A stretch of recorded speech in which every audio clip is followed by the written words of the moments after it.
여러분 안녕하세요. 김동호입니다. 오늘도 우리 날마다 기막힌 새벽 한결같은 마음으로 이렇게 찾아 나오신 여러분들에게 하나님의 특별하신 기막힌 은혜 충만히 임하실 줄을 믿습니다. 오늘 말씀은 시편 6편 1절에서 6절입니다. 제가 봉독하겠습니다. 여호와여, 주의 분노로 나를 책망하지 마시오며 주의 진노로 나를 징계하지 마옵소서. 여호와여, 내가 수척하여 싸우며니 내게 은혜를 베푸소서. 여호와여, 나의 뼈가 떨리오니 나를 고치소서. 나의 영혼도 매우 떨리나이다. 여호와여, 어느 때까지니까? 여호와여, 돌아와 나의 영혼을 건지시며 주의 사랑으로 나를 구원하소서. 사망 중에서는 주를 기억하는 일이 없사오니 수월에서 주께 감사할 자 누구리이까? 내가 탄식함으로 피곤하여 밤마다 눈물로 내 침상을 띄우며 내 요를 적시나이다. 다윗은 하나님의 마음에 합한 믿음의 사람이었지만 그렇다고 해서 허물과 죄가 없는 완전한 의인은 아니었습니다. 여러분들도 잘 아시지 않습니까? 가장 대표적인 죄와 허물은 우리아의 아내 밧세바를 범한 일이었고, 그보다 더 큰 허물과 죄는 그것을 은폐하기 위하여 우리아를, 충성스러운 그 군인 우리아를 비열한 방법으로 전사하게 한 그것입니다. 의인은 없나니 하나도 없다 하는 하나님의 말씀이 꼭 맞습니다. 저는 문효동남 외아들로 태어났습니다. 저희 아버지가 저를 우리 한국 나이로 48배 낳으셨습니다. 저희 아버지에겐 제게 유일한 아들이었습니다. 저희 아버지 때는 그 연세셨으면 손주 본 친구들도 있었습니다. 그러니 제가 얼마나 귀했겠습니까? 그런데도 저희 아버님은 제가 잘못하면 참 엄하셨습니다. 매를 들고 나셨어요. 근데 그때마다 꼭 하셨던 말씀이 귀에 못이 박히듯이 박혀서 기억이 납니다. 하나가 아니라 반쪽이라도 안 돼. 저희 아버지는 제가 하나라고 이렇게 오냐오냐 하다가 버릇없는 아이로 클까봐 그게 두려우셔서 하나가 아니라 반쪽이라도 안 돼. 그렇게 말씀하셨어요. 저희 아버지는 제가 문효동남 외아들이라고 버릇없이 잘못 클까봐 그게 두려워서 늘 잘못하면 매를 드시곤 하셨습니다. 하나님은 우리를 당신의 생명보다 더 귀히 여기시며 사랑하십니다. 하나님은 우리를 당신의 자녀라, 아들이라, 딸이라 하셨고 실제로 그렇습니다. 그러나 그럼에도 불구하고 하나님은 우리가 범죄하고 잘못하면 때리십니다. 징계하십니다. 그럼에도 불구하고가 아니라 그러니까입니다. 내가 자녀이니까 나는 내가 잘못하는 거 그냥 넘어가면 안 돼. 그래서 우리가 잘 아시는 말씀대로 징계가 없다면 사생자요 참 아들이 아니다. 하나님은 사랑하는 자마다 근실히 징계하신다. 그렇게 말씀하시지 않으셨습니까? 하나가 아니라 반쪽이라도 안 돼. 같은 맥이 통하는 것입니다. 다윗의 범죄에 대하여 그 우리아의 아내 밧세바를 범하고 특히 우리아를 그 비열한 방법으로 죽이는 그 다윗의 죄에 대하여 하나님은 그냥 넘어가지 않으셨습니다. 아주 아프게 징계하셨습니다. 지난번 시간에도 다루어서 말씀드렸습니다마는 압살롬에게 반역을 당했습니다. 그 이상의 벌이 어딨겠습니까? 아들에게 반역을 당했습니다. 그리고 너는 은밀한 중에 이 일을 했지만 너는 백주의 이 일을 당하리라. 그래서 결국 자신의 후궁들이 백주대낮에 다른 사람도 아니고 자기 아들 압살롬에게 겁탈당하는 그런 엄청난 일을 당했는데 이게 하나님의 징계와 무관해 보이지 않습니다. 저희 아버지는 제가 잠을 때 매를 드실 때마다 꼭 물으셨어요. 몇 대 맞을래? 그걸 뭐하러 몇 대씩 맞아요? 한 대요. 그러면 저희 아버지는 꼭 한 대만 때리셨습니다. 그런데 그 한 대는 다시는 맞고 싶지 않을 만큼 매섭게 때리셨습니다. 그리고 이제 또 중요한 게 있어요. 그래서 다시 잘못하지 말라고 매는 매섭게 때렸는데 꼭 한 대 때리셨죠. 근데 더 중요한 게 있으셨어요. 매를 때리실 때 저희 아버지는 초등학교 4학년 중퇴 무학자셨는데요. 어떻게 그렇게 교육적이셨는가 모르겠어요. 한 번도 저를 비난하지는 않으셨어요. 내가 어떻게 그럴 수가 있냐? 이런 말 한 번도 들어보신 적이 없어요. 그렇게 흥분하지도 않으셨어요. 오히려 제가 너무 자책할까봐 이런 얘기, 누구나 사람은 이런 잘못을 해. 너만 그러는 거 아니야. 사람은 다 이런 잘못을 하면서 사는 거야. 이제 더 웃기시는 거는요, 사실 네 애비는 너만 할 때 너보다 더 했다. 너 그만하면 괜찮은 거야. 그쯤 말 나올 때는 안 때리실 것 같아요. 그래서 꼭 매는 때리셨어요. 기억에 남으리만큼.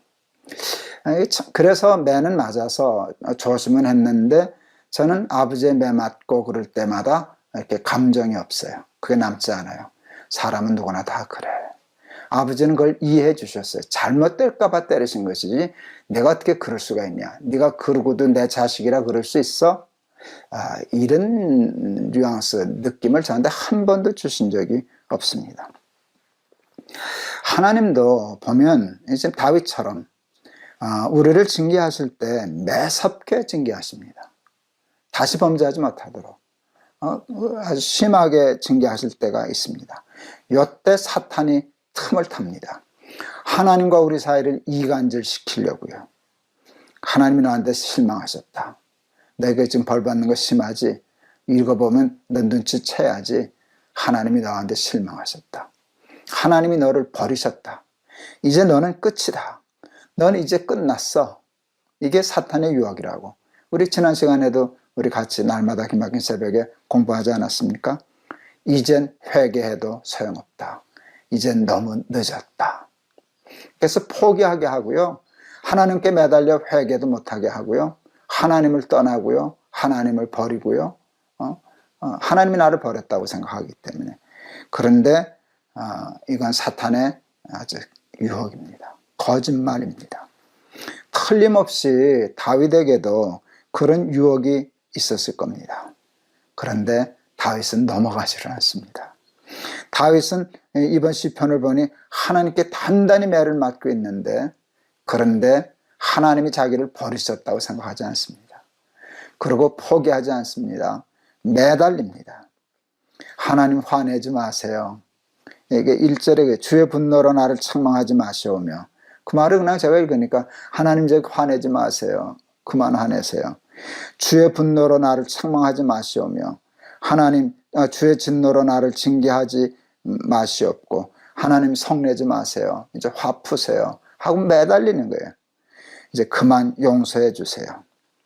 제가 이 다윗의 시편 6편에서 이렇게 하나님 앞에 징징거리고 매달리면서 하나님 이제 화내지 마세요. 이제 성내지 마세요. 이제 화 푸세요. 용서해 주세요 하고 이렇게 매달리는 기도를 하는데 가장 마음에 드는 표현이 있어요, 여러분.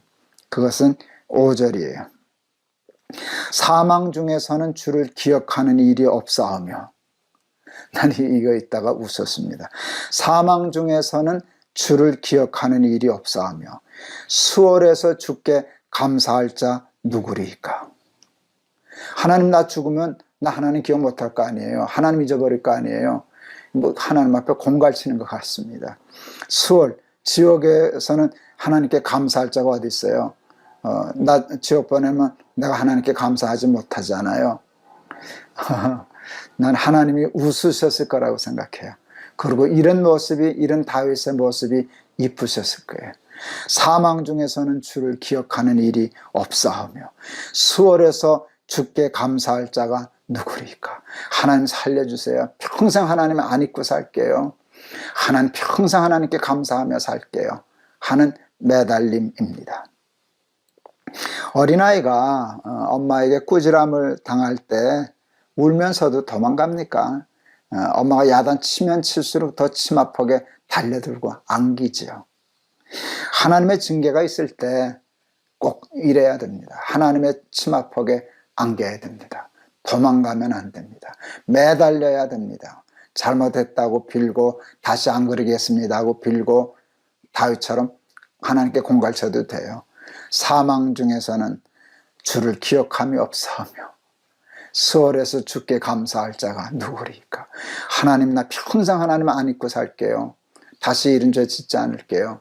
하나님께 늘 감사하면서 살게요.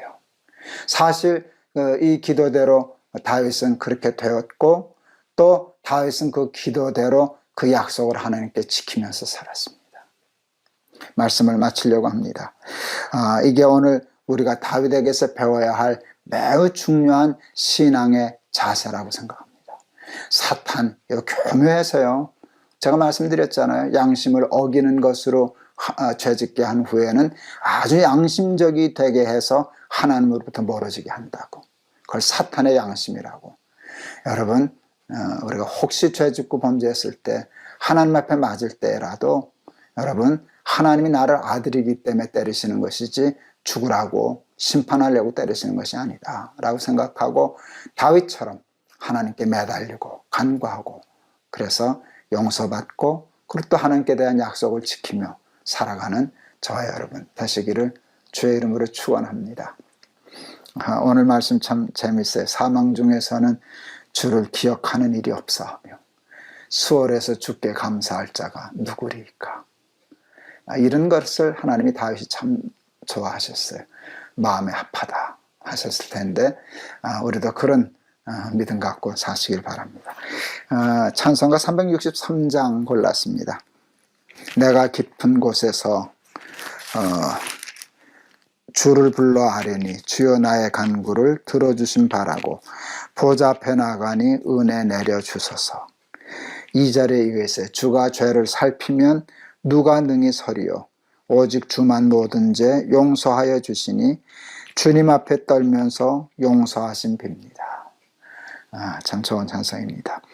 내가 깊은 곳에서 주를 불러 아뢰니 주여 나의 간구를 들어주심 바라고 보좌 앞에 나가니 은혜 내려주소서.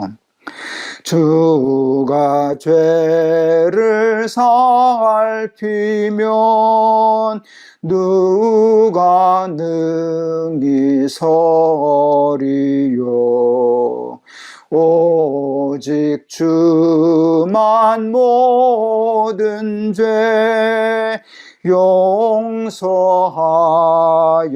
주시니 주님 앞에 떨면서 용서하심 빕니다. 파수꾼이 새벽을 기다리고 바라듯 나의 영혼 주님만 간절하게 바라네. 이스라엘 백성아 주를 바라보아라.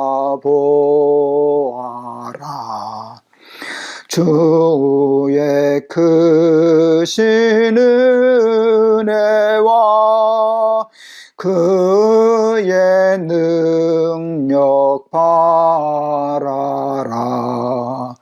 주의 깊은 은총에 우리 구원이 있으니 변함없는 주님만 믿고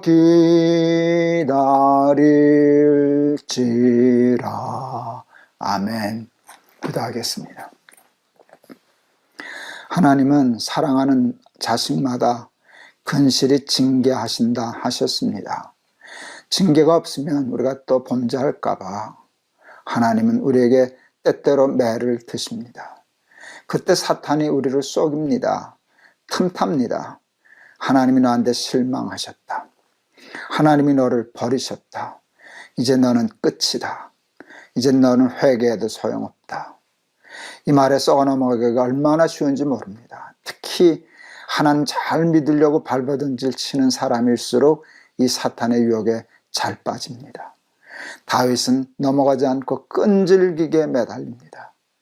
사망 중에서는 주를 기억함이 없습니다. 수월해서 누가 주께 감사하겠습니까? 하나님이 들으시다가 웃으시리만큼 다윗은 하나님 앞에 뻔뻔하리만큼 매달리는데 이것이 하나님의 마음에 합한 다윗의 믿음이었음을 배웁니다.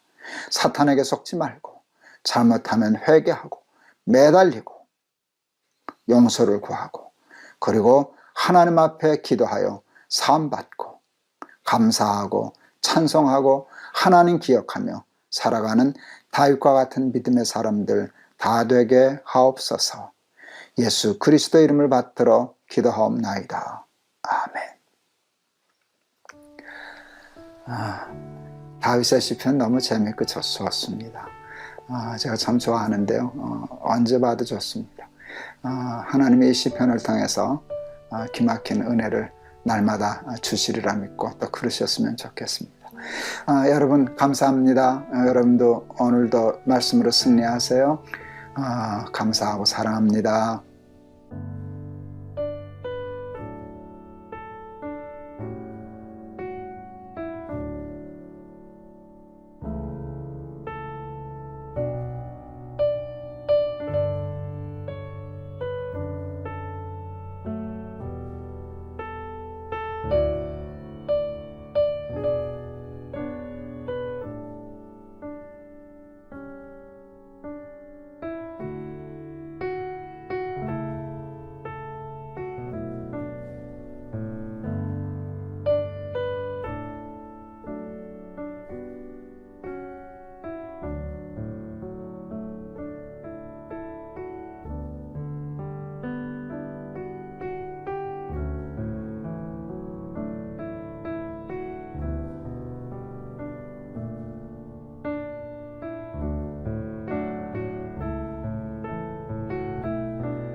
안녕하세요. 김동호입니다. 오늘도 이렇게 치앙마이에서 날마다 기막힌 새벽 녹음합니다. 이 방송이 나갈 때는 어제 말씀드린 것처럼 저는 사실은 서울에 있습니다. 오늘도 우리 날마다 기막힌 새벽에 나오신 여러분 진심으로 환영하고 또 우리 하나님께서 풍성한 은혜로 귀한 깨달음으로 은혜로 채워주실 줄을 믿습니다. 오늘 말씀은 시편 12편 1절에서 8절의 말씀입니다. 제가 봉독하겠습니다. 여호와여 도우소서. 경건한 자가 끊어지며 충실한 자들이 인생 중에 없어지나이다. 그들이 이웃에게 각기 거짓을 말하며 아첨하는 입술과 두 마음으로 말하는도다. 여호와께서 모든 아첨하는 입술과 자랑하는 혀를 끊으시리니 그들이 말하기를 우리의 혀가 이기리라. 우리의 입술은 우리의 것이니 우리를 주관할 자 누구리요 하미로다. 여호와의 말씀에 가련한 자들의 눌림과 궁핍한 자들의 탄식으로 말미암아 내가 이제 일어나 그가 원하는 안전한 지대에 두리라 하시도다.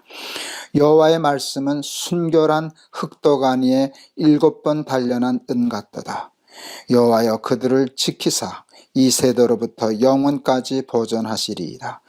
비열함이 인생 중에 높임을 받는 때에 악인들이 곳곳에서 날뛰는 도다. 아멘.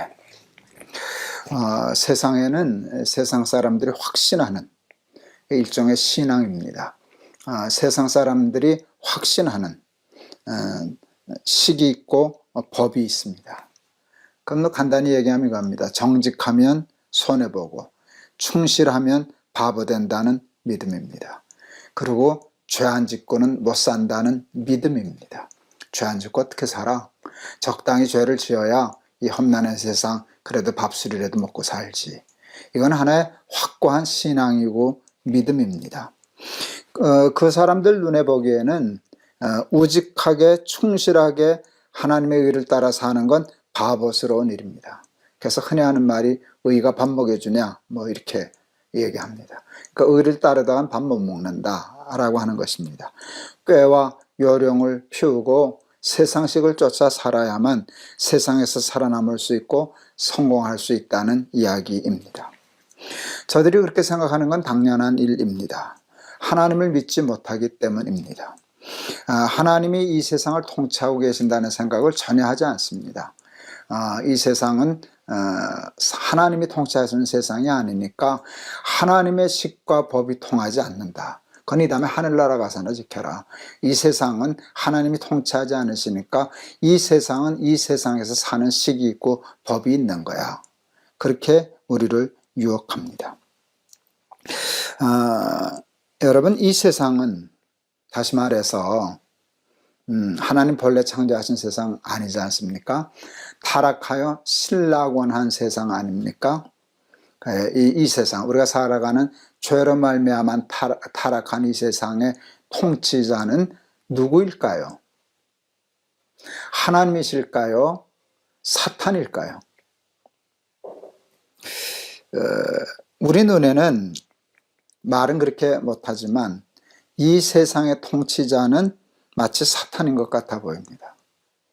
그 다음에 죽어서 천당 가야만 하나님이 통치하시는 나라에서 살 것 같은 잘못된 생각을 가지고 있기도 쉽습니다.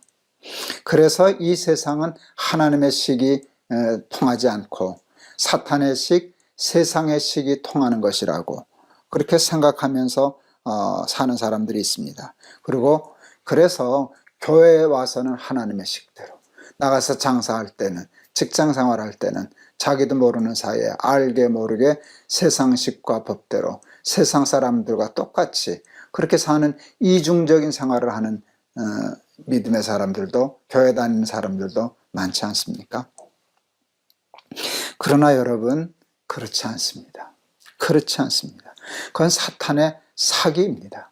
우리가 사탄에게 쏘가서 그렇게 세상이 보이는 것뿐입니다. 비록 우리가 타락하고 범죄하였지만 그렇다고 해서 하나님이 우리를 버리신 것도 아니고 세상을 포기하신 것도 아닙니다. 이 세상을 하나님이 통치하지 않고 사탄이 통치하는 것처럼 보이지만 사탄이 우리를 속여서 아니요, 여러분, 이 세상의 주관자도 통치자도 역사의 주인도 하나님이십니다. 그 증거가 있어요, 여러분. 하나님이 이 역사와 이 세상의 주관자요 통치자시라는 것을 누구나 알 수 있는 증거가 있어요. 그게 뭔지 아세요? 올해가 여러분 서기 2020년 아닙니까?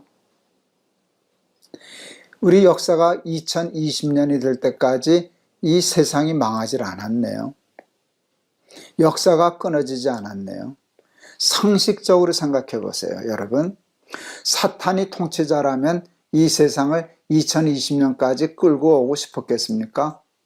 벌써 아주 속된 말로 작사를 내도 벌써 냈지. 사탄은 그러고 싶었는데 그러지 못했습니다. 자기가 통치하는 것처럼 쏘겠지만 자기 마음대로 움직일 수 있는 세상이 아니라 하나님이 움직이시고 하나님이 통치하시는 세상이기 때문에 2020년 오늘날까지도 사탄은 이 세상을 멸망시키지 못하고 쏘기만 하고 있는 것입니다. 여러분, 우리 눈에 하나님이 안 보이지만 하나님의 식과 법을 따라 사는 일이 타락한 세상에서 힘들고 어렵지만, 여러분, 그래서 오해하기 쉽지만 이 세상의 통치자도 하나님이십니다. 역사의 주인은 하나님 한 분뿐이십니다. 하나님이 통치자시면 이 세상의 법이 하나님의 식과 법대로 움직이겠습니까? 여러분, 아니면 사탄의 식과 법대로 움직이겠습니까? 저는 아침마다 운동하러 새벽에 일찍 나가는데요. 신기해요. 꼭 그 시간이 되면 날이 밝아요. 이제 여기는 이제 여름이 되어오는 때거든요. 그러니까 조금씩 빨라지기는 하지만 그것도 아주 정한 대로 되죠. 규칙 있게. 모든 우주 만물은요, 다 하나님의 식과 법을 쫓아 움직이고 있어요. 해와 달과 별, 이 우주, 미생물, 모든 생명의 움직임은 하나님의 통치 아래 있어요. 세상은 다 아는데 죄로 말미암아 타락한 우리 인간만 몰라요. 여러분, 세상의 주관자는 하나님이세요. 그러니까 이 모든 생명이 다 살아요. 저는요, 사람들이 밥 먹고 산다는 걸 참 신기하게 생각했어요. 이게 수많은 사람들이 다 먹고 살 수 있다는 거, 전 그게 이렇게 신기해 보이더라고요. 제가 어렸을 때도 생각했어요. 하나님 아니시면 못하는 일이다. 하나님이 통치하시기 때문에 다 이렇게 사는 거야. 온 우주에 있는 모든, 우리 이 지구에 있는 모든 생명들이 다 살잖아요. 그 하나님의 능력 아니면 그 살릴 수 없어요. 다 죽고 망했죠. 사탄의 손에 있다면 벌써 다 죽고 망했죠. 여러분, 이거 아세요? 하나님이 통치하시는 세상이기 때문에 잘 믿어지지 않을 수는 있지만, 여러분, 하나님의 식과 법대로 살지 않으면 죽고 망하고 실패하고 고난당해요. 우리는 반대로 이게 뒤집혀 있지만 하나님의 식과 법을 고집하며 살아야 돼요. 하나님의 말씀이 세상의 식이고 법이고 진리고 길이고 생명입니다. 다윗은 이렇게 고백해요. 여호와의 말씀은 순결하며 흑토가니에 7번 연단한 은과 같도다. 그건 경험에서 나온 것입니다. 살다 보면 우리의 믿음도 흔들릴 때가 참 많습니다. 경건하고 정직하고 의롭고 충성스럽게 살면, 하나님의 식대로 살면 손해보고 바보되고 망할 것과 같은 착각에 사로잡혀 살게 됩니다. 그러면 자꾸 불안해집니다. 불안해지면 슬쩍슬쩍 꾀와 요령과 거짓의 유혹에 빠져 세상에서는 세상식대로 살게 되는 우를 범하게 됩니다. 다윗도 그랬습니다.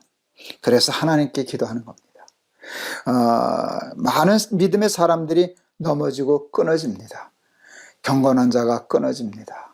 정직한 자가 무너집니다. 하나님, 나까지 그럴까 두렵습니다. 도와주십시오. 저는 이 시편 다윗의 기도를 그렇게 읽었습니다. 경건한 자가 끊어집니다. 많은 사람이 끊어졌는데 저도 그럴까 봐 무섭습니다. 도와주십시오. 경건하게 살고 하나님의 식대로 살아야만 산다는 것을 보여줄 수 있는 증인이 되게 해 주십시오. 그런 기도가 아닌가 싶었습니다. 사랑하는 우리 날마다 기막힌 새벽, 우리 사랑하는 가족 여러분, 우리가 날마다 기막힌 새벽을 통해서 성경을 공부하고 매일 묵상하는 까닭이 뭡니까? 성경 속에서, 말씀 속에서 길을 찾고 식을 찾고 법을 찾고 생명의 길을 찾으려고 하는 아니겠습니까? 세상이 공중권세 잡은 사탄의 세상이 아닙니다. 그렇게 속이는 겁니다. 하나님이 이 세상의 주관자이시기 때문에 하나님의 식대로 살아야 됩니다. 고집부리고 하나님의 식과 법을 고집하고 살아가는 저와 여러분 되시기를 바랍니다. 높은 뜻 순위교회를 개척하고 목회할 때 하나님만 주인이 되시는 교회라는 캐치프레이즈 하나만 딱 걸었습니다. 하나님이 주인이 되시는 교회 되기 위해서 우리가 해야 할 여러 가지 6가지 일들을 이렇게 했는데, 신령과 진정으로 예배하는 교회, 예배가 하나님 주인이심을 고백하는 가장 중요한 행위거든요. 그래서 신령과 진정으로 예배하자, 뭐 이런 것들을 쭉 있는데요, 그 중에 하나가 이거였어요. 하나님의 식과 법을 고집하는 교회. 제가 고집이라는 단어를 썼어요. 여러분, 하나님의 식과 법을 고집하며 살아야 이 세상에서도, 죽어서 하나님 나라뿐만 아니라 이 세상에서도 승리할 수 있다는 믿음을 가지고 끝까지 그 고집을 부리며 살아가는 저와 여러분 되시기를 바랍니다. 오늘 516장 우리 찬송 골랐습니다. 옳은 길 따르라 의의 길을, 세계 만민의 참된 길, 이 길 따라서 살기를 온 세계에 전하세요. 우리만 그렇게 살지 말고 살아서 승리함으로 그 길을 많은 사람들에게 가르치는 저와 여러분 되기를 바랍니다. 옳은 길 따르라 의의 길을, 세계 만민의 참된 길, 이 길 따라서 살기를 온 세계에 전하세. 만 백성이 나갈 길, 어두운 밤 지나고 동튼다. 환한 빛 보아라 저 빛, 주 예수의 나라 이 땅에 곧 오겠네 오겠네. 주 예수 따르라 승리의 주, 세계 만민이 나갈 길과 진리요 참 생명, 내 창검을 부수고 다 따르라 화평왕. 어두운 밤 지나고 동튼다. 환한 빛 보아라 저 빛, 주 예수의 나라 이 땅에 곧 오겠네 오겠네. 놀라운 이 소식 알리어라, 세계 만민을 구하려 내 주 예수를 보내신 참 사랑의 하나님. 만 백성이 따를 길, 어두운 밤 지나고 동튼다. 환한 빛 보아라 저 빛, 주 예수의 나라 이 땅에 곧 오겠네 오겠네. 고난길 헤치고 찾아온 길, 많은 백성을 구한 길, 모두 나와서 믿으면 온 세상이 마침내 이 진리에 살겠네. 어두운 밤 지나고 동튼다. 환한 빛 보아라 저 빛, 주 예수의 나라 이 땅에 곧 오겠네 오겠네. 아멘. 우리는 사탄에게 쏘가서 이 세상의 통치자가 사탄인 것처럼 착각할 때가 많습니다. 그렇지 않습니다. 이 세상의 통치자도 하나님이시고 역사의 주관자도 하나님이십니다. 때문에 이 세상의 식과 법도 하나님의 식과 법을 쫓아 살아야 승리하고 구원 얻고 아름답고 승리할 수 있습니다. 사탄에게 쏘가 경건한 자도 끊어지고 정직한 자도 무너지고 교회에서는 하나님의 식대로 사는 것처럼 고백하면서도 막상 세상에 나가면 세상은 세상식이 있는 것처럼 세상식을 쫓아 사는 많은 교인들이 있는 가운데 다윗처럼 하나님의 도움을 받아 하나님의 식과 법을 고집하며 하나님의 진리와 식을 온 세상에 전파하는 믿음의 사람들이 다 될 수 있도록 우리 날마다 기막힌 새벽 우리 가족들을 지켜 주시옵소서. 예수 그리스도 이름을 받들어 기도하옵나이다. 아멘. 여러분 감사합니다. 오늘도 말씀 가운데 승리하실 수 있기를 바랍니다. 여러분 사랑합니다.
안녕하세요. 김동호 목사입니다.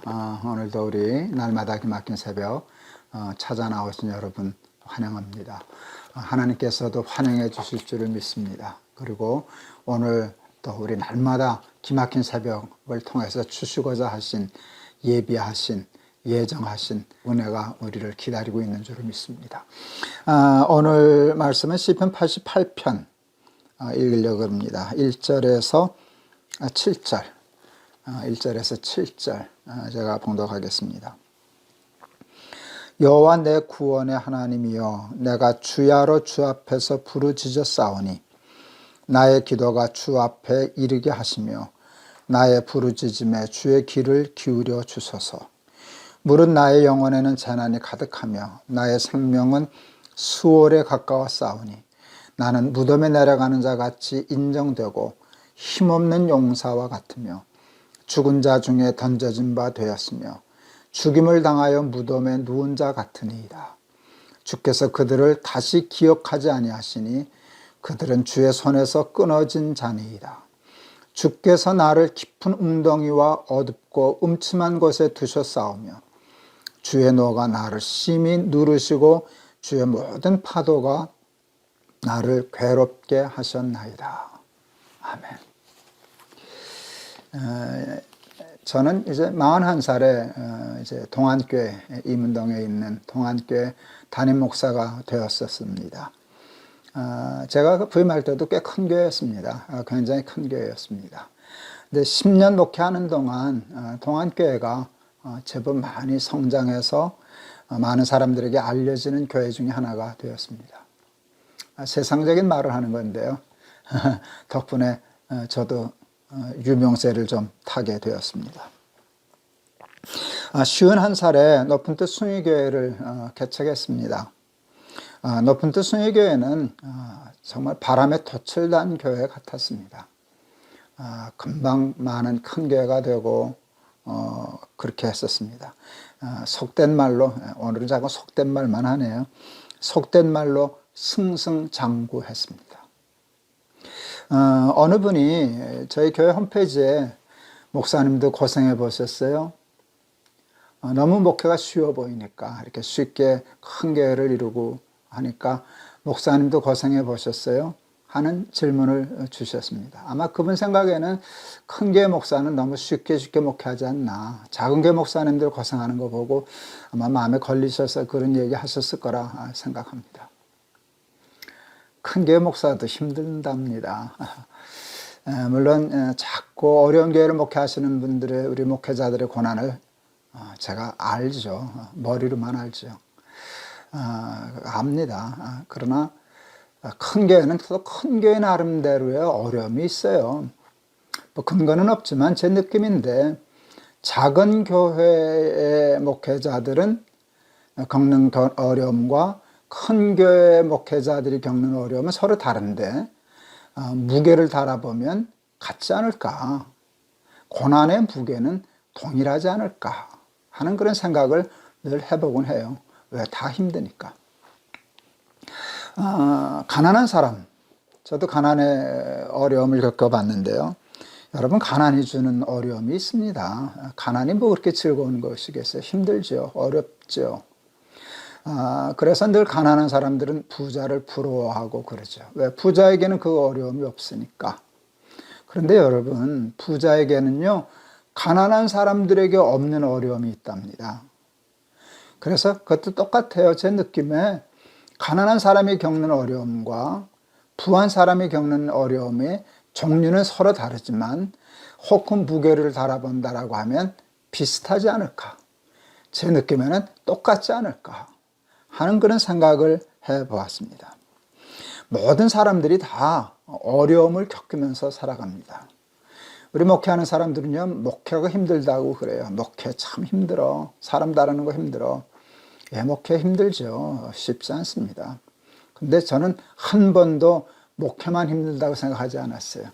제가 그렇게 얘기하는 친구들 혹 있으면 장사는 쉽대든 직장 생활은 만만하되 교인들은 다 편하되 다 각기 자기가 하는 일만 힘든 줄 생각하지만 각기 고난의 종류가 좀 다를 뿐이지 저는 고난의 무게는 동일할 것이다 라고 생각해서 저도 뭐 만만치 않게 힘들었지만 그렇게 뭐 크게 엄살 떨거나 그러진 않았어요. 왜? 사는 게 힘든 거니까. 사는 게 힘든 거니까 누구나 다 힘든 거니까. 그래서 이 인생은 참 고난의 연속이다 이렇게 생각하면서 살아갔습니다. 고난의 이유, 고통의 이유가 뭔가를 할 때 성경은 그게 죄라고 그럽니다. 여러분, 본래 하나님이 창조하신 본 세상에는 고통이 없었지 않습니까? 고난이 없었지 않습니까? 역경이 없었지 않습니까? 죽음이 없었지 않습니까? 근데 선악과 따먹고 범죄하면서부터 세상에 죽음이 들어오고 아픔이 들어오고 병이 들어오고 고난이 들어오고 이렇게 인생과 세상이 꼬이기 시작하지 않았습니까? 그래서 많은 사람들이 어려움 당할 때 하나님 왜 나한테 이런 어려움을 주세요? 라고 얘기할 때 저는 그렇게 얘기는 안 했어요. 왜? 하나님이 주시는 게 아니니까. 하나님 좀 억울하시겠다 싶은 생각이 들어요. 내가 너한테 그거 주지 않았는데 나는 본래 그런 거 설계하지 않았는데 너희들이 내 말 듣지 않고 죄 짓기 때문에 들어온 것인데 너희들의 죄 때문에 들어온 고난과 역경을 왜 내가 준 것처럼 생각하고 나한테 원망하고 나한테 분해하고 나한테 섭섭하고 그러냐. 하나님 혹 그렇게 생각하시지 않으실까. 저는 그렇게 생각해서 많은 어려움 저도 겪고 살았지만 하나님 나한테 왜 이러세요? 라고 하는 생각은 별로 잘 해보지 않았습니다.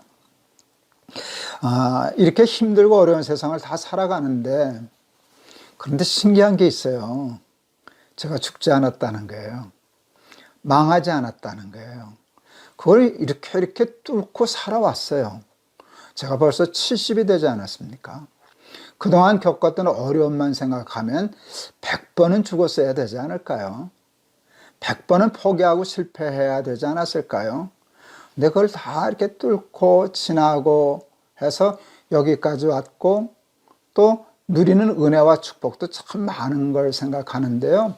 하나님이 죄로 말미암아 죽게 된 우리들을 위해서 구원의 길을 예비하시고 구원의 방편들을 만들고 가르쳐 주셔요.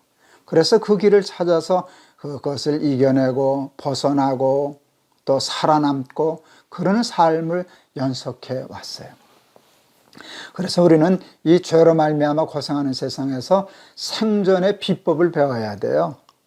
그래서 성경을 통해서 배워야 해요. 우리가 읽는 모든 시편이 지금 다 비슷한데요. 오늘 시편의 기자도 이게 만만치 않은 고난을 당하네요. 그 쓰는 표현들을 한번 쭉 보세요. 우리 오늘 88편 보세요. 나의 기도가 주 앞에 이르게 하시며 나의 부르짖음에 귀를 기울이소서 하는 3절.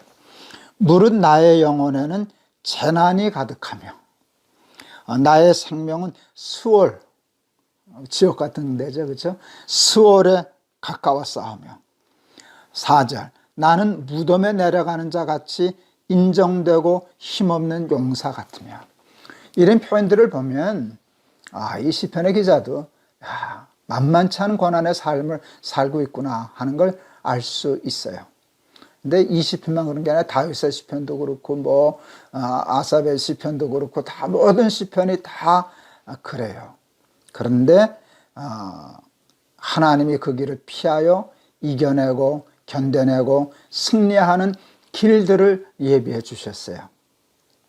그런데 이 시편을 공부하면서 읽으면서 발견하는 아주 지극히 평범해 보이지만 중요한 길을 발견하게 되었어요. 모든 사람의 고통, 시편 기자들에게서 발견되자는 공통점이 있어요. 제가 찾은 건 이것이에요. 끈질김, 절대로 포기하지 않음, 부르짖음, 매달림. 하나님께 대하여 오해하기 때문에 섭섭할 만도 하고 하나님 앞에 틀어져서 기도하기 싫을 수도 있는데 하여간 하나님의 사람들은 끈질겨요. 하나님의 사람들이라고 고난이 없는 건 아닌데 고난을 당하는데도 포기도 안 하고 낙심도 안 하고 하나님 앞에 매달려서 부르짖고 주야로 부르짖고 주실 때까지 부르짖고 야곱도 하나님과 야복강 나루터에서 씨름할 때에 환도뼈를 부러뜨리시는데도 붙잡고 놓지 않잖아요. 환도뼈가 아니라 목뼈를 부러뜨려 버리십시오. 내가 놓게 생겼나 하는 끈질김. 그래서 얻은 이름이 이스라엘 아닙니까? 하나님과 씨름하여 이겼다. 좀 암에도 걸리고 어려운 일을 당할 때 제가 배운 게 있어요. 왜를 묻지 않는다. 왜 하나님 나한테 이러세요? 왜 이런 일이 생기지를 생각하면 점점 삶이 미궁에 빠지더라고요. 헤어날 수 없더라고요. 그래서 왜를 생각하지 않고 왜 당하는지 나중에 모르면 천당 가서 물어보면 되지. 근데 어떻게 하면 되나? 어떻게 여기서 빠져나갈 수 있을까? 여기서 어떻게 하면 살아날 수 있을까? 어떻게를 생각하면서 늘 빠져나왔어요. 왜를 생각하지 않고요. 하나님이 응답해 주실 때까지 매달려 부르짖고 기도하는 거. 이건 나도 배워야 되겠다 하는 생각을 하게 되었습니다.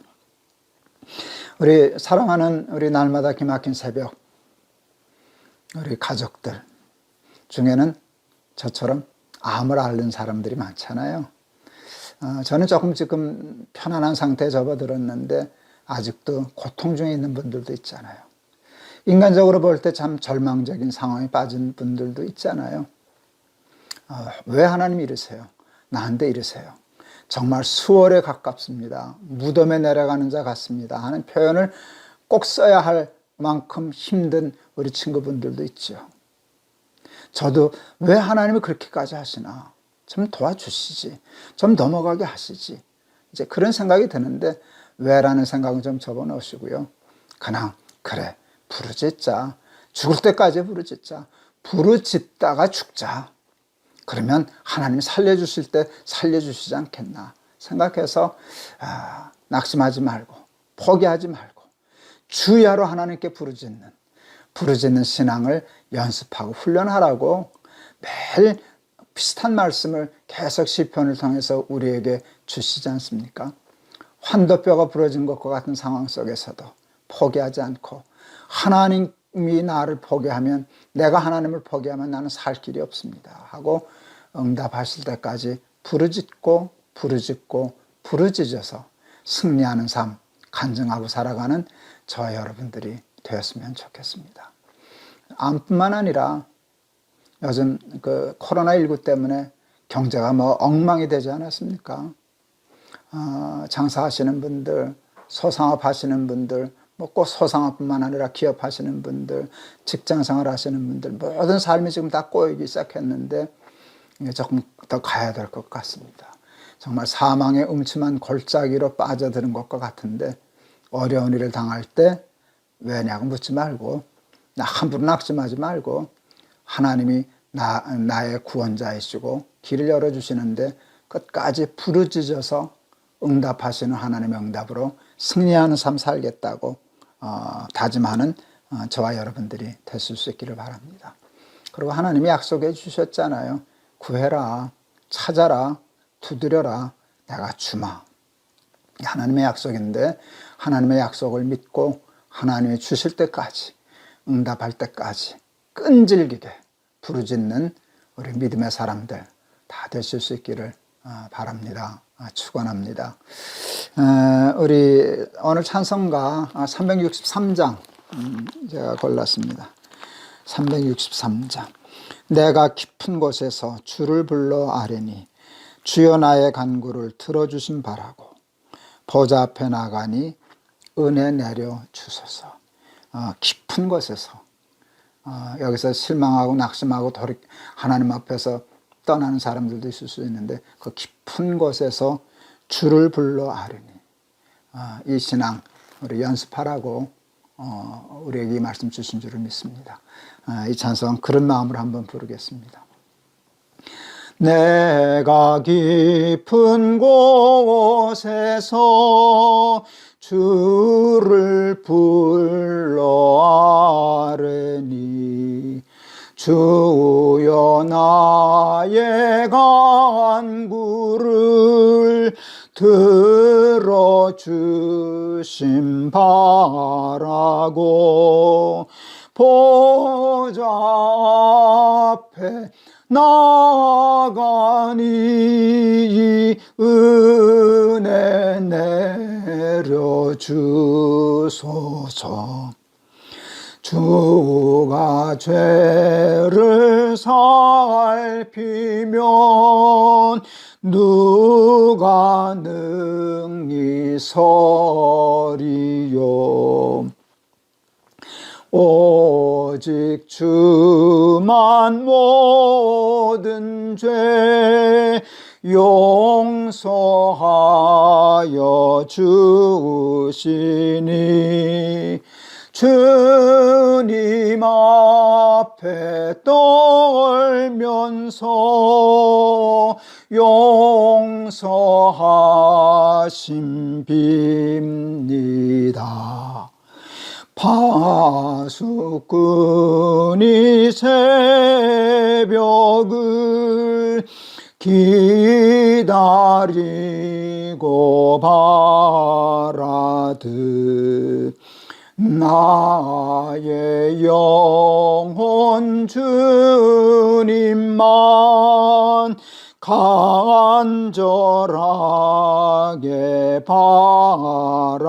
바라네.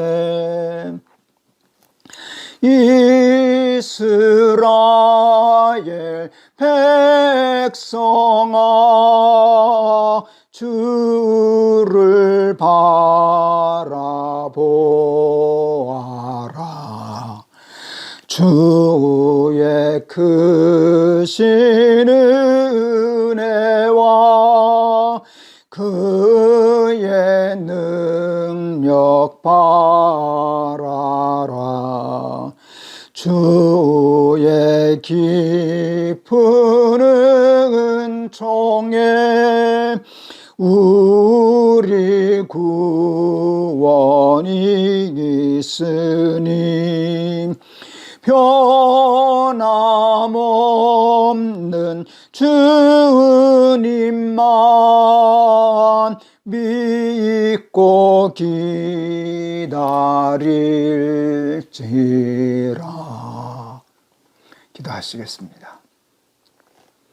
하나님, 세상 참 힘듭니다. 어떤 사람은 좀 나을까 싶은 생각이 있지만 그도 우리가 알지 못하는 고난이 있고 역경이 있습니다. 오늘 시편의 기자도 여간만 사는 게 힘들었던 모양입니다. 무덤에 가깝습니다. 수월에 내려가는 것 같습니다. 그런데 하나님의 사람들은 포기할 줄을 모릅니다. 낙심할 줄을 모릅니다. 고난 중에도 끝까지 매달리고 부르짖고 또 하나님 앞에 두드리고 하는 믿음의 끈기를 보여주었는데, 그래서 결국 승리하여 하나님 앞에 찬양했는데, 하나님 우리의 삶이 그와 같을 수 있게 하여 주시옵소서. 하나님, 우리 방송을 듣는 우리 가족들, 우리 친구들 중에는 암으로 고생하는 친구들이 많습니다. 세상에 암보다 더 무서운, 암만큼 무서운 또 고난 중에 있는 친구들도 많습니다. 하나님, 포기하지 않게 도와주시고 끝까지 이해가 되든 안 되든 이해하려고 하지 말고 하나님을 믿고 매달려 간구하여 승리하는 우리 친구들 다 될 수 있도록 도와주시옵소서. 코로나19가 길어지면서 많은 사람들이 지금 어려움에, 수렁에 빠지는 것과 같은 두려움에 빠져 있습니다. 어려움을 당할 때 하나님께 매달리고 포기하지 않고 구하고 찾고 부르짖는 우리들 될 수 있도록 하나님 그 믿음의 힘을 저희들에게 허락하여 주시옵소서. 예수 그리스도 이름을 받들어 기도하옵나이다. 아멘. 우리나라는 코로나가 좀 진정되는가 싶더니 또 위험해졌습니다. 이제 좀 끝나나 싶었는데 또 그러니까 힘들어지는 우리 가족들이 많아질 것 같습니다. 힘들 때 포기하지 마시고 그냥 끝까지 하나님 매달리고 부르짖는 믿음의 끈기를 연습하라고 우리에게 오늘 이 말씀 주신 줄을 믿습니다. 그냥 주실 때까지 환도뼈가 부러져도 하나님 앞에 매달려 부르짖는 믿음의 장수들이 다 되셔서 승리하시기를 바랍니다. 여러분 꼭 힘내세요. 승리하세요. 여러분 사랑합니다.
안녕하세요. 김동원 목사입니다. 오늘도 우리 날마다 기막힌 새벽 진행하게 되어서 얼마나 기쁘고 감사한지 모르겠습니다. 하나님께서 기뻐하시고 이 시간에 우리에게 또한 한결같은 은혜로 축복해 주실 줄을 믿습니다. 오늘 하나님 우리에게 주신 말씀은 시편 116편입니다. 1절에서 마지막 19절까지 제가 봉독하겠습니다. 여호와께서 내 음성과 내 간구를 들으심으로 내가 그를 사랑하는도다. 아멘. 그의 귀를 내게 기울이셨으므로 내가 평생에 기도하리로다. 사망의 줄이 나를 두르고 수월의 고통이 내게 이름으로 내가 환난과 슬픔을 만났을 때에 내가 여호와의 이름으로 기도하기를 여호와여 주께 구하오니 내 영혼을 건지소서 하였도다. 여호와는 은혜로우시며 의로우시며 우리 하나님은 긍휼이 많으시도다. 여호와께서는 순진한 자를 지키시나니 내가 어려울 때에 나를 구원하셨도다. 아멘. 내 영혼아 내 평안함으로 돌아갈지어다. 여호와께서 너를 후대하심이로다. 주께서 내 영혼을 사망에서 내 눈을 눈물에서 내 발을 넘어짐에서 건지셨나이다. 내가 생명이 있는 땅에서 여호와 앞에 행하리로다. 내가 크게 고통을 당하였다고 말할 때에도 나는 믿었도다. 내가 놀라서 이르기를 모든 사람이 거짓말쟁이라 하였도다. 내게 주신 모든 은혜를 내가 여호와께 무엇으로 보답할까? 내가 구원의 잔을 들고 여호와의 이름을 부르며 여호와의 모든 백성 앞에서 나는 나의 소원을 여호와께 갚으리로다. 그의 경건한 자들의 죽음은 여호와께서 보시기에 귀중한 것이로다. 여호와여 나는 진실로 주의 종이요 주의 여종의 아들 곧 주의 종이라. 주께서 나의 결박을 푸셨나이다. 내가 주께 감사제를 드리고 여호와의 이름을 부르리이다. 내가 여호와께 소원한 것을 그의 모든 백성이 보는 앞에서 내가 지키리로다. 예루살렘아 내 한가운데서 곧 여호와의 성전뜰에서 지키리로다. 할렐루야. 아멘. 작년에 암을 발견하고 수술하고 항암하면서 늘 멀리만 있던 죽음이 남의 일로만 여겨졌던 죽음이 제 코앞으로 다가왔습니다. 무섭지는 않았는데 꽤 많이 당황스러웠었습니다.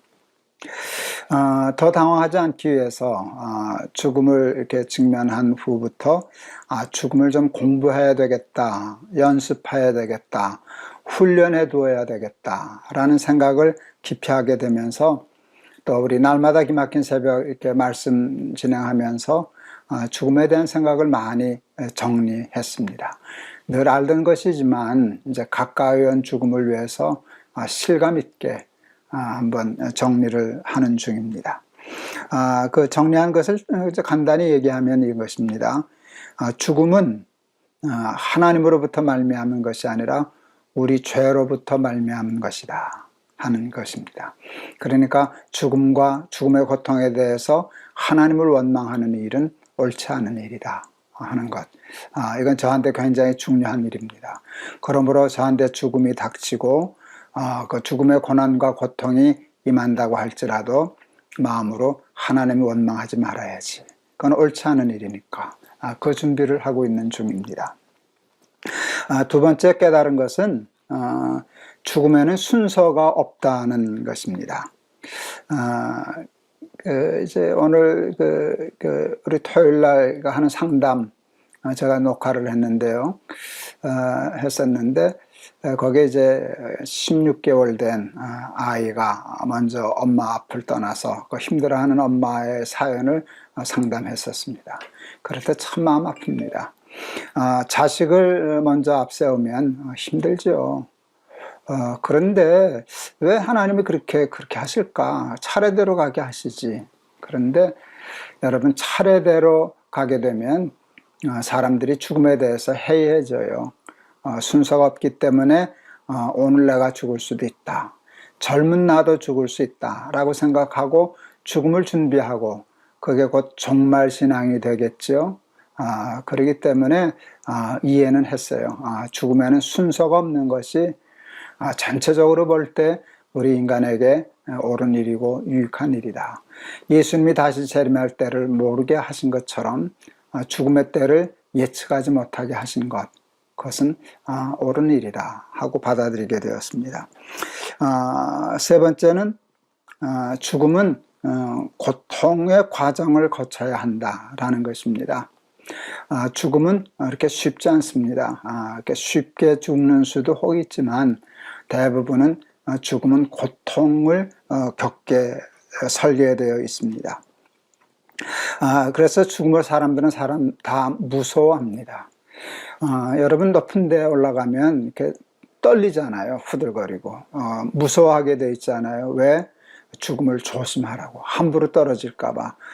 그래서 물러서게 되고 이제 그러는데 죽음을 무섭게 하심으로 함부로 죽지 못하게 이렇게 하셨어요. 사는 게 너무나 힘들고 어렵기 때문에 만일 죽음이 고통스럽지 않다면 우리는 아마 다 죽을 겁니다. 인류 역사는 벌써 다 끝났을 것입니다. 벌써 없어졌을 것입니다.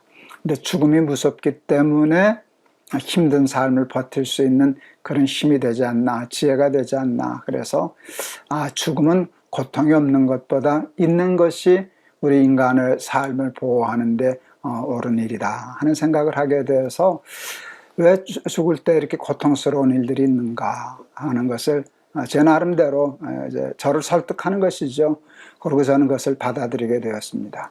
힘들지만 그것이 있어야 사람들은 자신의 생명을 지킬 수 있겠다 하는 깨달음을 깨달았습니다. 그리고 이제 더 중요한 것이 있죠. 그것이 뭔가 하면 우리 죽음은 그 고난은 끝이 아니라는 것이에요. 그는 과정이지요. 죽음은 도리어 죽음으로 죽음을 끝낸다. 이게 성경의 가르침 아닙니까? 우리 한 번 죽는 것은 정해진 것이지만 그 죽음을 통해서 죽음이 없는 세계로 넘어간다. 그 아픔을 통해서 아픔이 없는 세계로 넘어간다 하는 것. 그래서 우리는 죽음 이후에 영원한 삶, 아픔도 슬픔도 고난도 역경도 없는 하나님의 나라를 이렇게 생각하게 되었습니다. 그리고 마지막으로 우리가 깨닫는 것은, 제가 준비하는 것은 그 죽음의 순간에도, 고난의 순간에도, 고통의 순간에도 나는 혼자가 아니다 하는 것입니다. 하나님은 그때도 우리와 함께 계시고 그 고난의 강을, 죽음의 강을, 고통의 강을 우리 손을 붙잡고 함께 건너가 주신다. 이것을 믿게 되었는데 본래 믿던 것인데 한번 이렇게 정리를 해 본 것입니다. 이것을 다 알아도 그 고난의 강, 고통의 강, 죽음의 강을 건너려면 많은 연습과 훈련이 필요합니다. 왜냐하면 너무 힘들고 무섭고 어려운 것이기 때문에 많은 훈련이 필요합니다. 어떤 훈련이 필요할까 생각했더니 믿음의 훈련이 필요하다는 것을 알게 되었습니다. 믿음을 키워야 그 무섭고 힘든 고난과 죽음을 건너뛸 수 있겠구나 하는 것을 알게 되었습니다. 그런데 어떤 믿음을 키워야 하나? 그래서 그것은 간단합니다. 하나님이 나를 구원하신다. 하나님이 나를 구원하셨다 하는 것을 믿는 것입니다. 구원을 믿는 것입니다. 구원의 확신을 갖는 것입니다. 어떻게 그런 구원의 확신들을 연습하고 구원의 확신을 가질 수 있는가? 이게 지금 시편에서 지금 우리가 반복되고 있는 것인데요. 우리 지난 토요일에도 시편 115편 우리 했었는데요. 제일 중요한 것은 우리 살아있는 동안에도 작든 크든 하나님의 구원의 역사들이 반복된 거거든요. 고난도 많았고 고통도 있었고 죽음 같은 어려운 상황들이 수도 없이 반복됐거든요. 꼭 죽을 것만 같고 꼭 그친 것만 같고 그리고 정말 힘들고 아픈 그런 시기를 우리는 이미 다 겪고 있지 않습니까? 근데 그것을 다 건너왔지 않습니까? 건너왔을 때는 우리는 압니다. 하나님이 인도해 주셨구나. 하나님이 살려주셨구나, 하나님이 구원해 주셨구나 라는 걸 우리는 다 알거든요. 그것을 자꾸 기억해내는 것이에요. 그래, 맞아, 아멘, 아멘, 아멘. 이렇게 되면은요, 그 믿음, 하나님이 구원해 주신다, 하나님이 구원해 주셨다 하는 믿음이 자꾸 생기면은요, 그것이 자동적으로 하나님이 이 고난도 구원해 주실 것이다, 마지막 죽음의 강도 끝까지 하나님이 나를 손잡고 건너가 주실 것이다 라고 하는 굳은 살이 배긴 것 같은 굳은 믿음이 우리의 삶에 생길 것이라 이렇게 싶습니다. 오늘 시편 116편도 똑같은 구절을 가지고 있어요. 3절에 보면 우리 사망의 줄이 나를 두르고 수월의 고통이 내게 이름으로 내가 환난과 슬픔을 만났을 때에, 이렇게 수월, 또 사망의 줄, 얼마나 힘들었으면 그랬을까요? 과거에 그런 어려운 일을 당했던 것을 기억해냅니다. 그리고 그때 하나님께 부르짖었던 것을 다시 기억해냅니다. 그리고 뭘 기억해요? 지금 그것을 기억한다는 뜻은 그것에서 구원을 받았다는 뜻 아닙니까? 그것을 기억해냅니다. 그리고 하나님께 감사하고 하나님께 찬송하고, 그러면서 믿음의 근육을 키우는 것입니다. 그렇게 되면 어떻게 되나? 여러분, 앞으로 당할 그런 고난과 역경과 죽음까지도 뛰어넘을 수 있는 믿음의 근육이 생기는 것입니다. 저는 이제 조금 나이 들지 않았습니까? 암도 한번 겪었고 지금도 겪고 있는 중 아닙니까? 저도 언젠가는 모르지만 그게 빠를지 조금 연장될는지는 모르지만 한 번은 건너야 되지 않겠습니까? 그것을 준비하고 연습하는 일이 우리에게 얼마나 중요한 일입니까? 제가 그 강을 단번에 하나님 손 붙잡고 뛰어넘기 위해서 해야 할 일은 내가 구원받았던 사실들, 받았던 은혜들, 하나님의 역사를 기억하고 그래서 근육 속에 저장하고, 그래서 늘 하나님이 나와 함께 계신다, 하나님이 나를 구원하신다라고 하는 확신과 구원의 확신을 가지고 어떠한 어려움과 고난과 고통이 있을지라도 하나님 흔들리지 않고 하나님 손 꼭 붙잡고 패스오버하는 그런 삶 살아야 할 터인데, 저는 꼭 그렇게 하고 싶습니다. 그래서 그 힘들고 무섭고 어려운 고난의 때를 또 만난다 할지라도 이 기억하는 믿음으로, 하나님의 은혜를 기억하는 그 믿음으로 뛰어넘을 줄을 믿습니다. 은혜를 기억하면 또 홍해를 만나도 건널 수 있습니다. 우리 그거 한번 다루었지 않습니까? 똑같은 내용을 오늘 반복한 셈입니다. 하나님께서 그런 훈련하라고 우리에게 훈련하고 학습시키고 또 반복하고 또 반복한다, 이렇게 믿습니다. 하나님이 구원하신 것을 잊지 않고 늘 찬송함으로 믿음의 힘을 키워나가는 저와 여러분들이 다 되실 수 있기를 주의 이름으로 축원합니다. 우리 384장, 제가 참 좋아하는 찬송. 나의 갈 길 다 가도록 예수 인도하시니 내 주 안에 있는 국률 어찌 의심하리요. 그러니까 제가 이 다음에 죽어서 하나님 앞에 가면 하나님 앞에서 불러드릴 찬송이거든요. 영영 부를 나의 찬송 예수 인도하셨네. 제가 좋아하는 찬송입니다.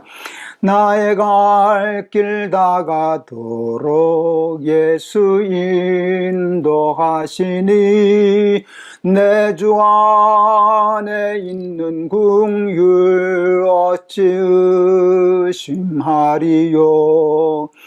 믿음으로 사는 자는 하늘 위로 받겠네. 무슨 일을 만나든지 만사 형통하리라. 무슨 일을 만나든지 만사 형통하리라.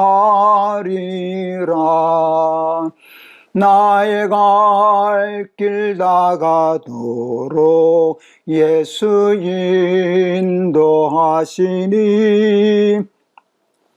어려운 일 당한 때도 족한 은혜 주시네. 나는 심히 고단하고 영혼 매우 가라나 나의 앞에 반석에서 샘물 나게 하시네. 나의 앞에 반석에서 샘물 나게 하시네. 나의 갈 길 다가도록 예수 인도하시니 그의 사랑 어찌 큰지 말로 할 수 없도다. 성령 감화 받은 영혼 하늘 날아갈 때에 영영 부를 나의 찬송 예수 인도하셨네. 영영 부를 나의 찬송 예수 인도하셨네. 아멘. 아멘. 기도하시겠습니다. 우리는 반드시 한번 죽음의 강을 건너야 합니다. 근데 그 때와 시기는 알 수 없습니다. 순서도 없습니다. 그러므로 늘 우리는 죽음을 준비하며 살아야 합니다. 죽음은 끝이 아닙니다. 죽음 이후에 영원한 하나님의 나라가 있음을 믿습니다. 죽음으로 죽음을 끝냅니다. 고난으로 고난을 끝냅니다. 하나님이 예비하신 새하늘과 새 땅에는 눈물도 아픔도 고통도 고난도 죽음도 없음을 믿습니다. 그것을 뛰어넘는 일이 쉽지는 않습니다. 근데 그것을 뛰어넘는 데는 믿음의 훈련이 필요합니다. 그것은 하나님께서 구원해 주신 것을 기억하고 잊지 않음입니다. 수월의 고통 중에서 사망의 줄이 얽어맬 때 내가 기도하였더니 하나님이 그때 들어주셨지 하는 것을 기억하는, 어려운 일 당한 때도 족한 은혜 주시네를 기억하면 어려운 일 당할 때도 족한 은혜 주실 것을 믿게 되고, 그 믿음이 우리로 하여금 어려움과 고난과 역경을 뛰어넘는 삶의 힘이 능력이 되는 줄을 믿습니다.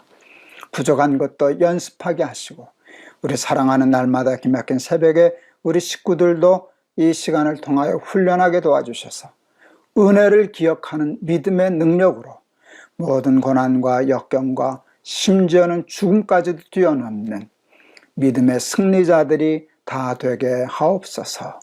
예수 그리스도 이름을 받들어 기도하옵나이다. 아멘. 우리 그 부른 찬송 중에 2절 가사가 그랬잖아요. 어려운 일 당한 때도 족한 은혜 주시네. 이게 은혜를 기억함이잖아요. 그렇게 되면 자동적으로 논리적으로 이렇게 되잖아요. 어려운 일 당할 때도 미래도 족한 은혜 주실 것이다 하는 믿음이 생기는 것입니다. 그 믿음 훈련하라고 이렇게 날마다 기막힌 새벽에 우리 이 시편의 내용을 공부하게 하신 줄을 믿습니다. 지금도 현재 고난과 역경 중에 있는 우리 가족들도 꽤 있잖아요. 여러분, 힘들 때 힘든 것만 생각하지 말고 힘든 때도 함께 하셨던 하나님을 기억하고 그 믿음의 근육으로 이 어려운 고난의 때를 점프해서 이겨냈을 수 있는 우리 친구들 되실 수 있기를 바랍니다. 여러분 감사합니다. 여러분 승리하세요. 여러분 사랑합니다. 하나님이 여러분을 사랑하셔요. 저도 여러분 사랑합니다.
안녕하세요. 김동호 목사입니다. 오늘도 제가 부평에 있는 주한장로교회 이렇게 집회를 어제 저녁부터 하고 있는데, 그래서 이제 호텔에 머물고 있습니다. 녹화를 오늘도 이렇게 호텔 방에서 합니다.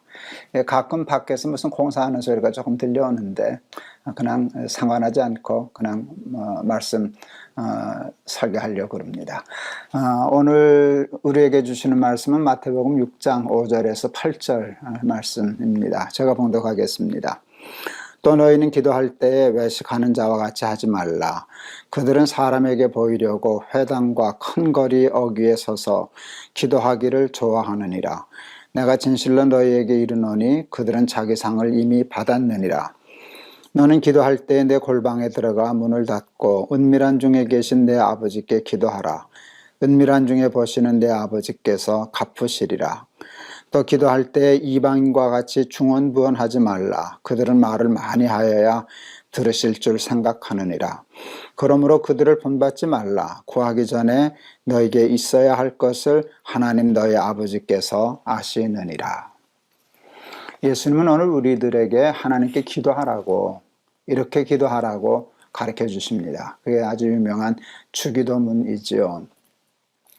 하나님은 우리가 기도하는 걸 참 기뻐하고 좋아하십니다. 왜냐하면 우리가 하나님께 기도한다는 것은 하나님을 하나님으로, 하나님을 우리의 아버지로 인정하고 신뢰한다는 뜻을 의미하기 때문입니다. 하나님은 우리가 당신 외에 어떤 다른 사람이나 다른 물건이나 다른 어떤 힘 있는 것들에게 우리의 삶을 의지하고 부탁하고 기도하는 것을 아주 싫어하십니다. 그것을 하나님은 우상 숭배라고 말씀하시고 아주 질투하십니다. 왜 그러신가? 그는 하나님이 우리를 사랑하시기 때문입니다. 사랑하시기 때문에 우리가 당신 외에 누구를 의지하는 것도 싫어하시고 누구에게 부탁하는 것도 싫어하시고 그를 믿고 의지하는 것도 싫어하시기 때문에 나에게 기도해, 나에게만 기도해, 그렇게 말씀하시는 것입니다. 하나님께 기도한다는 것은 그러므로 우리의 믿음의 생활에 있어서 가장 기본이 되는, 또 하나님이 기뻐하시고 바라시는 신앙생활, 신앙행위라 얘기할 수 있습니다. 제가 전에도 그 예화로 얘기했던 기억이 있습니다. 제 외사촌 형님이 경제적으로 굉장히 넉넉하신 분이셨습니다.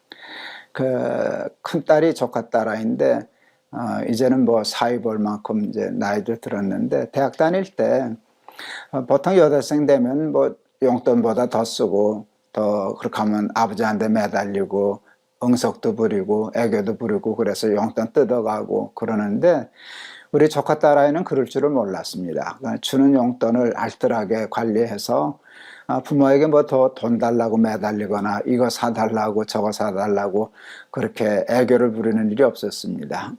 어느 날 우리 형님 집에 갔더니 우리 조카 아이 머리를 콱 쳐먹으면서 아버지 노릇할 점이 하나도 없다 그러시길래, 왜 그러냐 그랬더니 그 얘기를 하시는 거예요. 이 자식은 나한테 돈 달라고 응석 부리지를 않아. 뭘 사달라고 매달리는 법이 없어.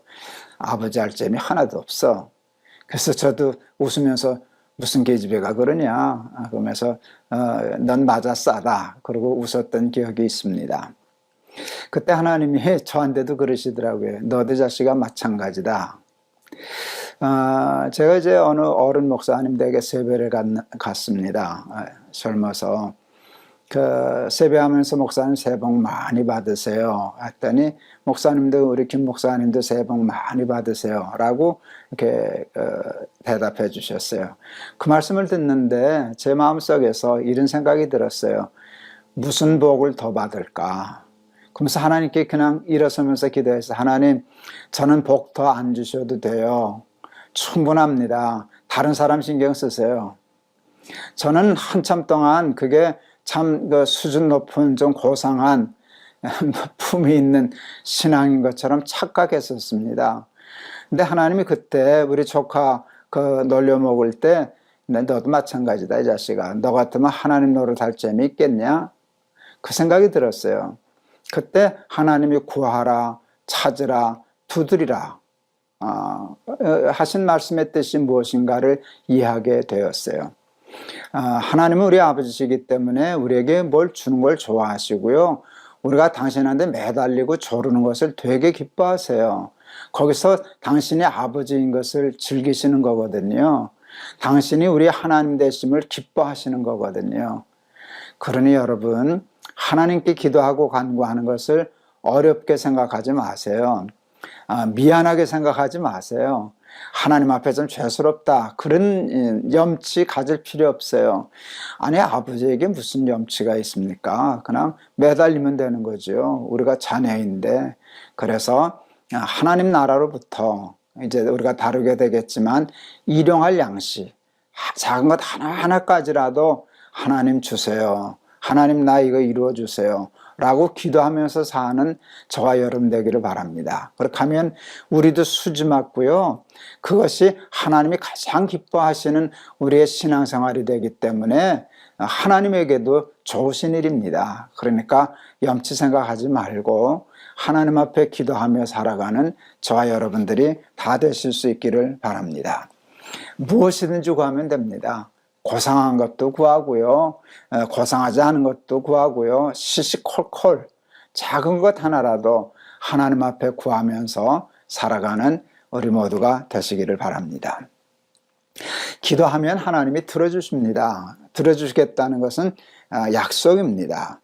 하나님이 들어주신다는 것은 그냥 당연한 얘기지만 귀로 들으신다는 뜻이 아닙니다. 귀로 들으시고 응답하여 이루어 주시겠다는 것입니다. 우리의 부탁을 들어준다 하는 말과 같은 뜻 아닙니까? 부탁을 들어줄게, 기도를 들어줄게. 하나님은 우리의 기도에 응답해 주시고 기도하는 대로 이루어 주시는 분이십니다. 아들을 기를 때도 그랬는데요, 손주들은 조금 더 이쁘더라고요.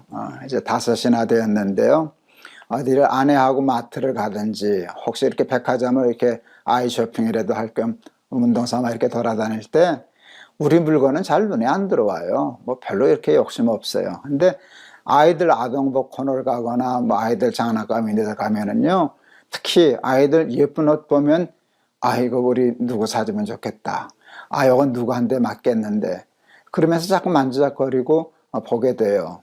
근데 사지는 못해요. 왜? 사이즈, 애들이 자꾸 크니까, 매일 크니까 사이즈를 잘못 맞출 것 같고, 그 다음에 저희 애들이 옷에 대해서 그렇게 만만치가 않습니다.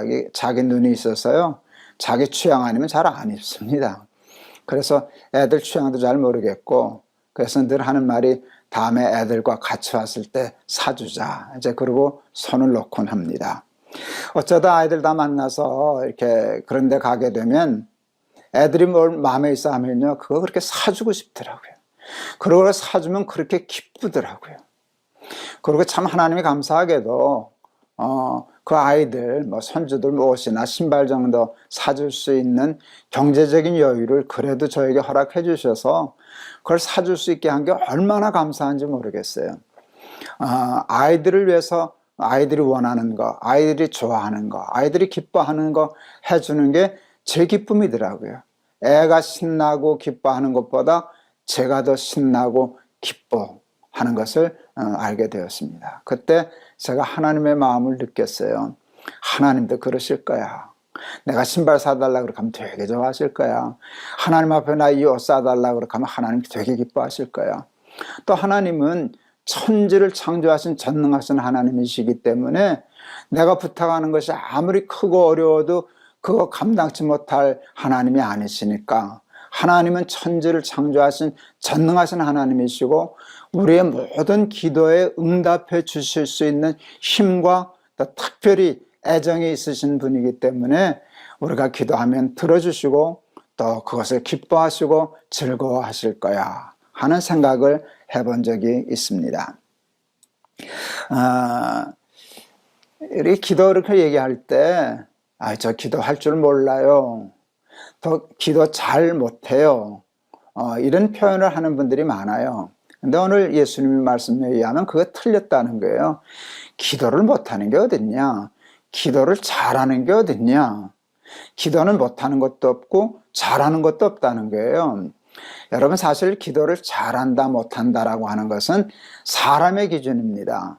사람에게 보이기 위해서 할 때 사람들이 다른 사람의 기도를 보고 저 사람 기도 잘하네, 저 사람 벌써 작는데 기도를 저렇게 하나, 뭐 이제 그런 평가로서는 잘한다 못한다가 있을 수 있지만 하나님께 기도하는 것에는 잘하고 못하는 게 없다는 거예요. 여러분, 제가 조그만 재단 하나를 운영하고 있는데요, 혹시 이제 국가기관이나 이런 데서 무슨 사업이 공모가 떠요. 그렇게 하면 이제 저희들도 제안서 만들어서 응모하지요. 근데 그 제안서를 쓸 때 얼마나 신경 쓰는지 몰라요. 잘 쓰려고, 정확하게 쓰고 잘 쓰고 그것을 심사하는 분들의 마음에 들도록 그런 것들을 잘 살펴서 제안서를 써서 어떤 때는 되기도 하고 어떤 때는 안 되기도 해요. 그럴 때 제안서를 잘 작성하는 사람의 능력이 재단에는 참 필요해요. 그런데 여러분, 하나님은 그런 기관이 아니에요. 우리의 제안서를 검토하고 평가하시는 분이 아니세요. 하나님은 공무원이 아니고요, 그런 기관장이 아니시고요, 기관이 아니고요, 하나님은 그냥 우리의 아버지시에요. 그래서 하나님은 오늘 우리에게 말씀하셔요. 길게 말 안 해도 돼. 말 잘하려고 애쓰지 않아도 돼. 말 잘하려고 하다가 괜히 중언부언하지 않니? 그거 정말 믿음 없는 사람들이 세상 사람들에게 간구할 때 하듯이 하는 거야. 그냥 나한테는 그냥 생각나는 대로 필요한 대로 마음에 있는 얘기를 해. 네가 얘기를 해야 들어주는 줄 아냐? 사실은 내가 기도하기 전부터 나는 내가 뭐 필요한지 다 알고 있어. 그러니까 그냥 신경 쓰지 말고 기도해. 이게 아버지의 마음을 잘 우리에게 전달해 준 것이라고 얘기할 수 있습니다. 다시 한번 복습 삼아 좀 정리해 보려고 합니다. 왜 기도해야 하나? 앞에서 말씀드린 것처럼 하나님이 우리가 기도하는 걸 좋아하시기 때문입니다. 그리고 기도를 통하여 우리와 하나님의 관계가 신앙적으로 아주 잘 정립되기 때문입니다. 기도하지 않아도 하나님이 다 아신다 그러셨는데 왜 그냥 기도하기 전에 주시지 기도하라 그러시는가? 기도하지 않고 얻은 것은 받아도 나중에 오래가지 못하고 은혜가 되지를 못합니다. 잘못하면, 극단적으로 말하면 여러분, 돼지 앞에 던져진 진주꼴 나기가 쉽습니다. 이스라엘 백성들, 우리 출애굽 공부할 때도 다뤘었는데요, 이스라엘 백성들이 홍해를 건널 때 모세만 기도하고 기도 안 했었거든요. 그런데도 건넜죠. 건너놓고는 하나님 앞에 뭐 북치고 장구치고 춤추면서 감사하고 그랬지만 그게 오래 못 가더라고요. 조금 있다가 마라에서 쓴물 나오니까 또 하나님 원망하고 불평하고 싹 다 잊어버리더라고요. 기도하고 얻지 않은 것은요, 돼지 앞에 던져진 진주 같아요.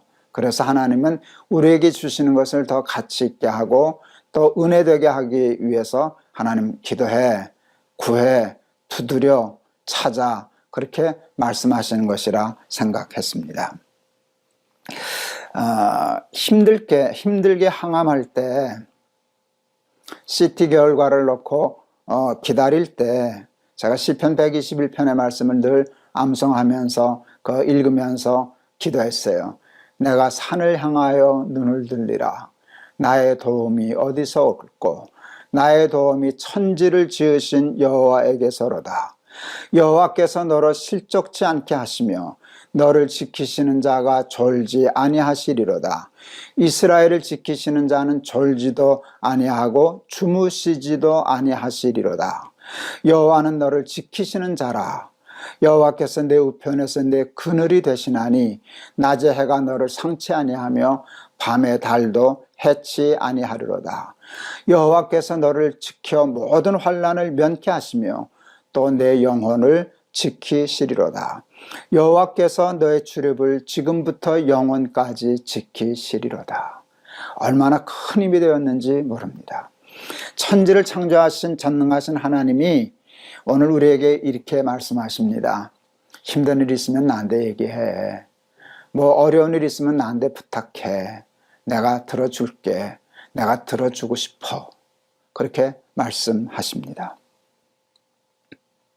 여기서 설교를 끝내면 딱 좋겠는데요. 많이 생각하다가 결국 그 문제까지 다루려고 합니다. 여러분, 오늘 말씀이 이해되세요? 하나님께 질문하시고 싶은 건 없으세요? 좀 의문이 가는 건 없으세요?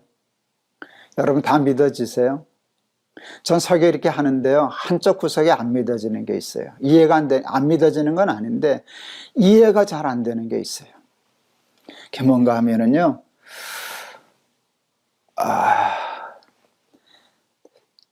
그러면 기도한 건 다 이루어 주시는가? 우리가 열심히 기도하는데 안 이루어 주시는 것도 있잖아요. 저는 별로 없는 것 같아요. 그런데 제 주변에 우리 암 친구들이 많잖아요.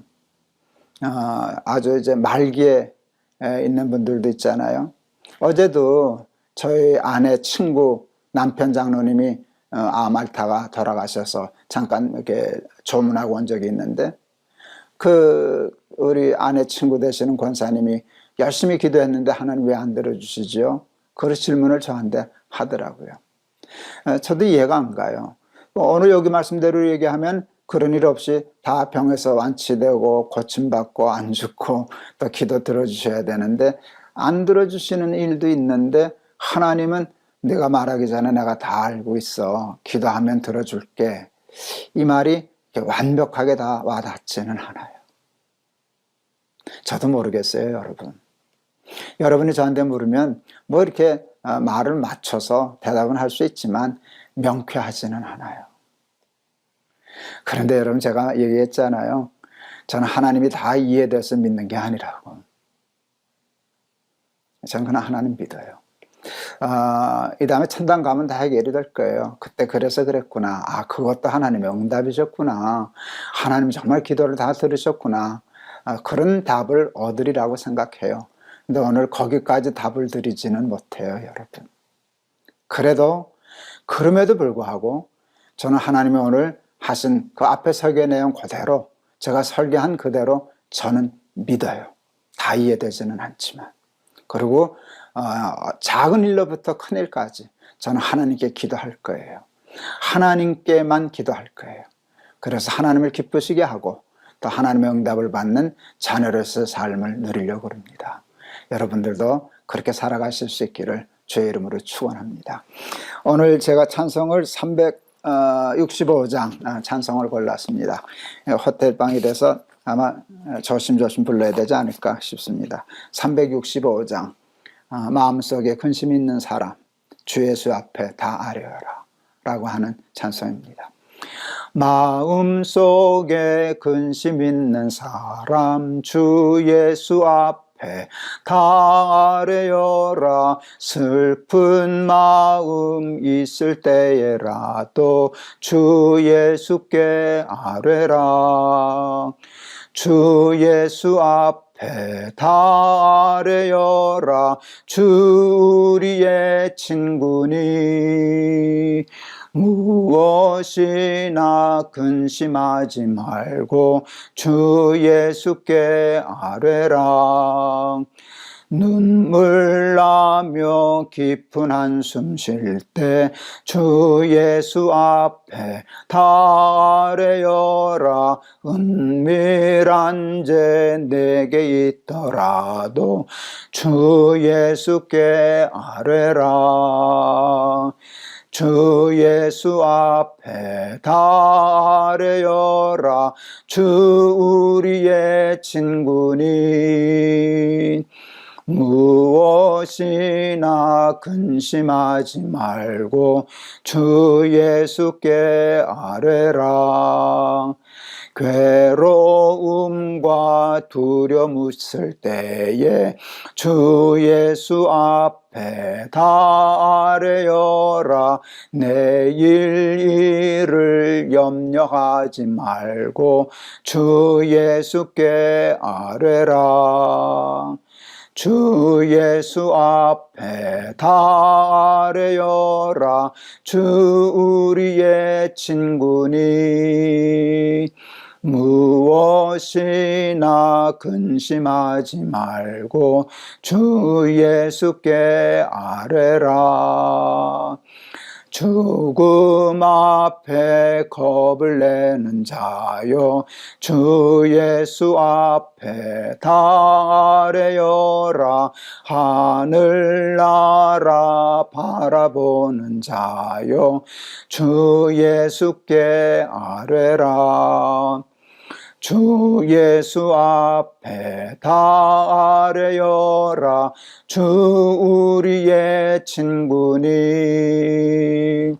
무엇이나 근심하지 말고 주 예수께 아뢰라. 기도하겠습니다. 하나님은 오늘 우리에게 기도하라 말씀하시고 너희들이 기도할 때 내가 기쁘고 또 들어주는 게 내 즐거움이다. 그렇게 말씀해 주셔서 얼마나 감사한지 모릅니다. 그러나 우리가 다 하나님을 이해할 수는 없습니다. 그래서 기도했는데 우리 생각에는 안 들어주신 것도 꽤 있기 때문입니다. 이 다음에 하나님 나라 가면 하나님이 다 우리를 이해시켜 주시리라 생각합니다. 그럼에도 불구하고 그 이해가 딱 맞아 떨어지지 않고 질문도 있고 의문도 있음에도 불구하고 오늘 하나님이 우리에게 주신 기도하라는 말씀의 중심을 받아들임에 조금 더 어려움이 없습니다. 하나님 기도할 겁니다. 고상한 것부터 하나님 나라로부터 일용할 양식 하나하나까지도 하나님께만 구하면서 살겠습니다. 그리고 하나님께 응답받고 기도를 통하여 하나님을 기쁘시게 하는 믿음의 삶 살아가게 하여 주시옵소서. 예수 그리스도 이름을 받들어 기도하옵나이다. 아멘. 여러분 감사합니다. 오늘도 말씀으로 승리하는 하루 되시기를 바랍니다. 여러분 사랑합니다.